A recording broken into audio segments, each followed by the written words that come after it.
Alors pour utiliser le multimètre en mode voltmètre, il va falloir ici vous mettre sur le calibre volt. Mais le choix du calibre va être important, non pas tellement pour l'aspect calibre, mais pour l'aspect mode de détection. Est-ce qu'on se met en AC plus DC ou en DC? Ça dépend du signal que vous avez à disposition. Alors, regardons voir le signal qui est ici pour notre GBF qui envoie un signal rectangulaire. Je branche le voltmètre aux bornes du GBF et je regarde le signal qui me donne. Vous voyez que ici j'ai 0,013 volts.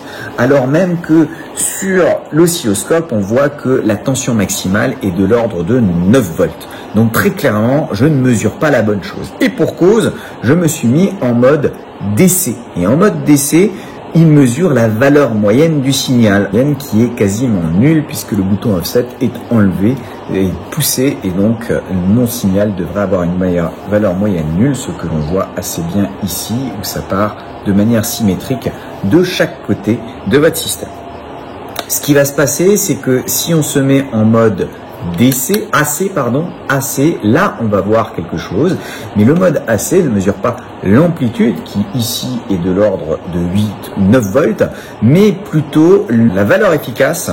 Effectivement, donc j'ai un signal sinusoïdal, et la valeur efficace pour un signal sinusoïdal, c'est l'amplitude divisée par racine de 2, et 9 divisé par racine de 2, ça doit faire de l'ordre de 6 volts.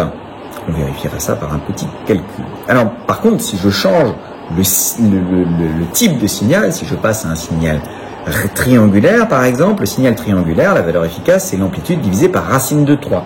Là, l'amplitude n'a pas beaucoup changé. J'ai toujours de l'ordre de 9 volts pour la valeur maximale, mais au niveau du signal triangulaire, je n'ai plus que du 5,3 volts en valeur efficace. Et en signal rectangulaire, normalement, en signal rectangulaire, la valeur efficace, c'est égal à l'amplitude quand il est symétrique. Et là, vous voyez que j'ai du 9,3 avec une valeur maximale mesurée à 9,6, ce qui est plutôt pas mal pour la correspondance des deux mesures. Donc, le mode AC ou DC est important pour savoir ce que vous mesurez. Pareil au niveau de l'intensité. Si vous mesurez l'intensité dans un circuit qui se passe en alternatif, alors automatiquement vous devez vous mettre en AC.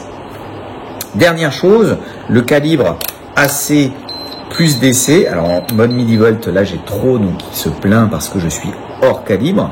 Donc faire attention à ne pas exposer l'appareil en utilisant une valeur trop importante. Et dans le calibre AC plus DC, en fait, il va mesurer si jamais une valeur différente du AC, si jamais vous avez un offset qui est non nul.